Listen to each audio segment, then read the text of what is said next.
Hello, good people of YouTube. Mountbatten here. And today we are taking a look at a fairly rare ship, a ship that's only been available to be acquired twice, well actually three times now in its existence in Warships. A ship that a fairly large portion of the player base seems to think it's one of the absolute worst premium ships of the game. But is it really? If you do manage to pick her up in the current Santa Container event, have you actually kind of won the lottery here with a ship that appears to be, from the viewpoint I'm looking at it at, a bit of a sleeper, according again to a lot of the posts you read about her online, and that is the Tier 9 premium Japanese battleship, the Tsurugi. Now, the Tsurugi. This ship was first sold in her Gambling Container event, where you could get her in one of 75 random bundles. I was lucky enough to get her on, I believe, like the 5th bundle, if that. I got her fairly early on, I do remember that. And then she was later brought back into the game very briefly and sold in the armory before being subsequently removed. But now you can get her in the Santa Container event, and there's a very good chance you'll get this ship over, well, a lot of the other rare ships. Because, of course, if you were someone that's been playing this game for some time, you've probably made it a point. And, if someone that's been playing this game for some time, someone that spends money on the game in order to acquire these rare ships, there's a very good chance, you've acquired a couple of these rare ships throughout your time in World of Warships. And when you go to roll for that rare ship in that Santa Container, you very well might wind up with a Tsurugi because simply you probably don't have one. Because she hasn't been available to outright buy in an extremely long time, right?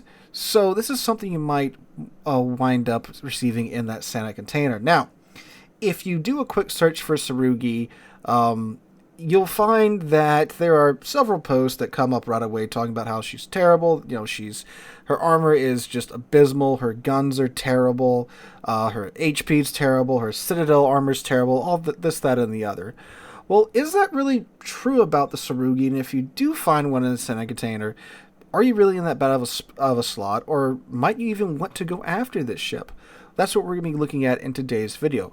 But let's start with, what is a Tsurugi? So the Tsurugi is a Tier 9 premium Japanese battle cruiser, really. Yes, it's in the battleship slot, but, Wargaming has not put a battle cruiser slot into the game just yet, because, well, it's a simple system right now. If it ain't broke, don't fix it, I guess. But the Tsurugi is very much a battle cruiser. She was the premium ship that accompanied the Japanese battle cruisers into the game. And, well, she shares quite a few features between those ships and herself. She is armed with 6 457mm 18-inch guns. They're not the 460mm guns, though, so they cannot overmatch 32mm of armor, but she can overmatch 30mm of armor, which is a pretty good pickup for a Tier 9 ship to have. That means, when it's top tier, it can overmatch quite a few cruisers it can encounter, and other ships that it can encounter, like other battle cruisers, because most battle cruisers in this game, they've got, 30mm and down extremity armor, right? So you can punch through their bows and their sterns. And of course, when you're a top tier in a Tier 9 game, well, then the world's kind of your oyster, right? Because there's obviously much thinner thresholds at Tier 9 and lower. So she's got that going for her.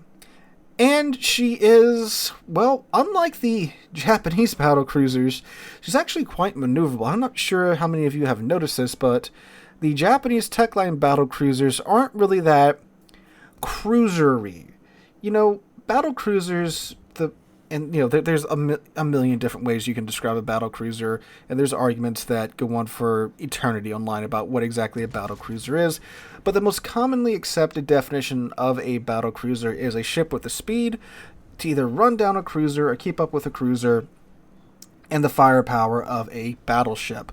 So, you carry a large, usually like 10-inch plus gun on the ship, and you can keep up with with cruisers, again, going usually upwards of like 32, 34, 35 knots, right?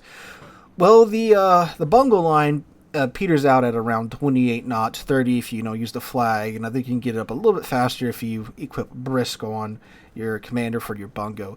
The Tsurugi, however, with Brisk, can go over 40 knots, and she's quite maneuverable when it comes to her rudder shifting and her ability to dance as well. So she's actually quite the nimble little ship, armed with 18-inch guns. Kind of starting to sound familiar, right? Like a little Georgia EE, right?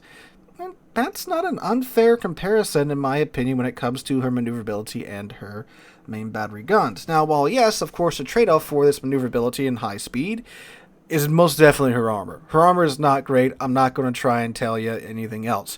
25mm bow and stern, Citadel, 305 millimeters. That's all you got to get through to get her a Citadel, which that is nothing at tier 10. I'm sorry, at tier 9 standards. I mean, you're going to be in tier 10 matches all the time in a tier 9 ship, right? And of course, there's super ships you have to contend with as well.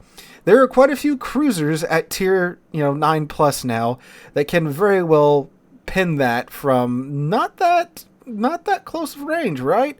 Especially things like Petropavlovsk, of course, Stalingrad, the other large cruisers with their 305, 310 millimeter guns.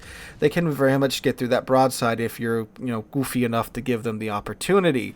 So you definitely gotta be on the lookout for that. And obviously, too, even when you are on the lookout for that and you're going up against other battleships, well, all they really need is a 15-inch gun. They can get right through your bow and stern, and obviously any other large caliber shell that hits your ship because of how thin the armor is. It's going to be doing a decent bit of damage per salvo. So yeah, no matter what you do, if you angle to your best of your abilities, you're going to be eating damage in the Tsurugi. However, of course, with its speed and maneuverability, you can very much minimize that to where, yeah, it'll be shaving a few thousand HP off every salvo, but it won't be absolutely devastating your HP unless you really goof up. Like, the ship really is that maneuverable to where you can very much, unless they catch you off guard, or you just get jump scared by a ship coming around the corner, right? Or if you're in a situation to where you're surrounded, obviously, yeah, it can't sit there and tank is probably the best TLDR description of the ship's armor. But it's not quite as bad as some make it out to be. It's got a decent amount of HP for being a battle cruiser. It's not going to win in any contest for the amount of HP it has, but I mean, it still has a decent amount. 69,700 HP at tier 9. That's not bad, especially considering if you slap the new Charlie Kilo flag on there, you get a little bit more on top of that to get you into the 70,000s. That's not terrible at tier 9. The armor isn't that great, but that's not terrible. It's definitely workable. And the other part that you're trading off this armor for is the fact that your 18-inch guns have cruiser dispersion, or I guess I should say battle cruiser dispersion, but in many cases it really feels like cruiser dispersion with a lot of the salvos I keep getting off of my Tsurugi, like what you've been seeing in the background here. The shells, this seems to be the only ship in the game that isn't affected by the classic dual gun syndrome.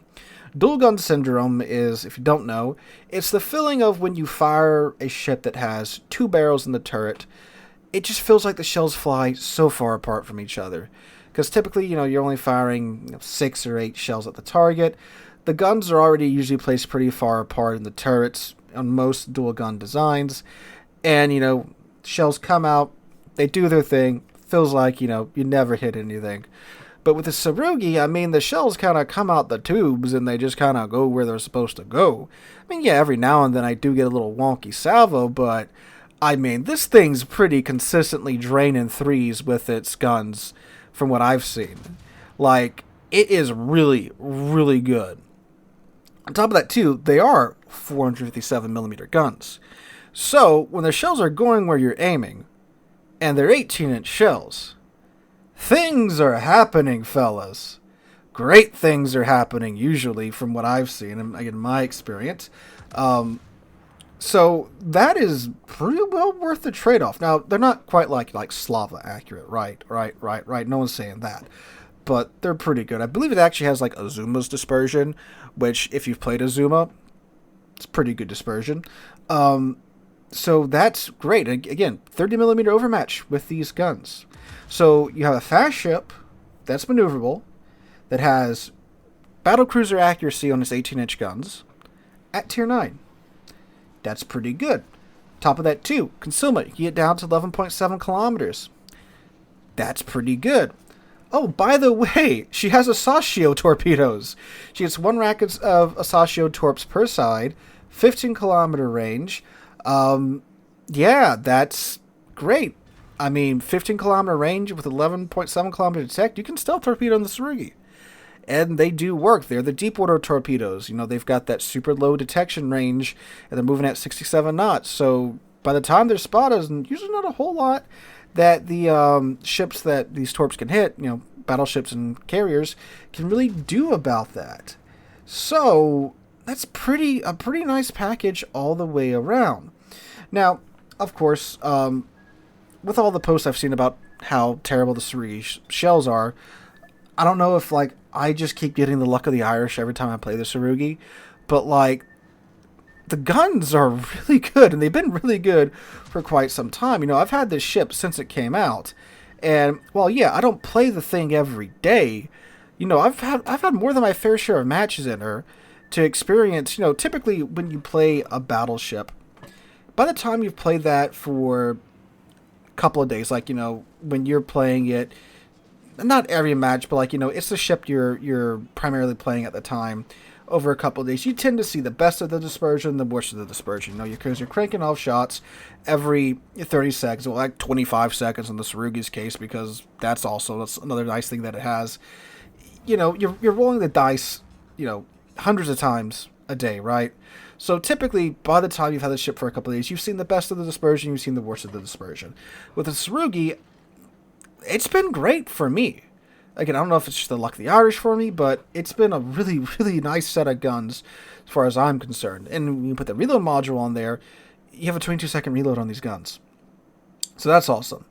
And what's also amazing about the Tsurugi is that, well, she's getting buffs. She's getting quite a few buffs. Her reload is getting a buff from 25 second space to 24 second space, if you missed yesterday's video. Her turning circle is getting buffed from 970 to 890 meters, and she's getting another charge of her repair party. So now, if you haven't noticed, you know, you only have 3 charges space, 4 if you take the commander skill. Now you'll be able to field 5 charges of repair party, on top of getting the Charlie Kilo flag now to, you know, buff the health of the ship, and now you get additional charge of the HP. And by the way, the Charlie Kilo flag, because you've buffed, you know, the amount of HP you have on your ship, guess what? The heal's going to heal that much more now because it heals a percentage of your HP over time. So, future's looking pretty good for the Tsurugi. So, is this a ship that, you know, you should go out right now and start throwing money at the game trying to get? Well, I mean, not really. I don't think any ship is really that good that you should really go start throwing your money at the game in a gambling container event, especially when, you know, you have to pull from a list of, 100 and something ships in order to get the Tsurugi. However, if you have gotten this ship in this Santa container event, you're in a pretty good spot. Like, the ship is a solid, like, 7 out of 10 for me right now. These buffs will make her a hell of a lot more comfy to play. The trick really with a Tsurugi is that you don't play it like a battleship. It's got torpedoes. It ain't the turbines. You don't W key in there. You play it like a cruiser. You play it like a giant-ass cruiser. It's not a frontline battleship. I'd hesitate to say it's a second-line battleship. It's not exactly a sit-in-the-back battleship like the Slava or the Bungo or the Vermont. So I guess you could say it's like a 2.5 line battleship. It should be supporting the battleships in front of it, you know, murdering those cruisers that are popping up. I mean, really, like, you are a destroyer's friend here in the Tsurugi. You have 30 millimeter overmatch. The guns are amazingly accurate. Delete those cruisers that are bullying your destroyers, right? That's something you can definitely do in the Tsurugi. You look for targets of opportunity. You use your great concealment and your great maneuverability and speed to either get into a situation that is advantageous to you or get out of a situation that is not advantageous to you, right? Those are her great strengths. You know, you're a stealthy ship. Get your 6 accurate 457mm guns into the fight. Start blapping broadside battleships. Start murdering cruisers that are bullying your destroyers, or cruisers that are being silly and showing you, well, their side, or really, anything that you can overmatch over them, because 30mm overmatch, go burr. That's how you play the Tsurugi. And when you play it like that, she is super rewarding and is super, super fun to play. Like, yeah, no, you can't go W key into it because you have torpedoes. So many players think, oh, it has torps, I'm going to go, walk at the enemy battleship, and I'm going to go throw torpedoes in his face. That's not how the Tsurugi works. You have 15-kilometer torps. They're not 6-kilometer torps. You're not the turpets. It's... I guess because the turpets effect has done that to people over time, but it's not a turpet. It's not a German battle cruise that's meant to W key in there. Play smart, go on the flanks, look for those opportunistic shots, take those shots, and you'll have a great time in the Tsurugi. So while I don't think it's worth throwing money at the game, to get it in the Santa containers, if you do pick it up, if you got it in your containers for your certificates, great, you got a tier 9 premium, and it is still a tier 9 premium, right? Like, so you get the baked in tier 9 premium economy, which is the best economy in the game, and you have accurate 18-inch guns. The thing's a pretty good credit printer, right, once you figure out how to play it, which is, again, like a very large cruiser. So keep that in mind, and you'll go places in the Tsurugi. So, guys, let me know what you guys think in the comments down below about the Tsurugi. Have you picked her up in the Sand Container event? Have you picked her up in the past? What do you think about her? Have you had the same experience as me, or is yours much different? Let me know all that good stuff in the comments down below. Hope you guys have a wonderful Saturday, wonderful rest of your weekend. Hope to catch you guys in the next one.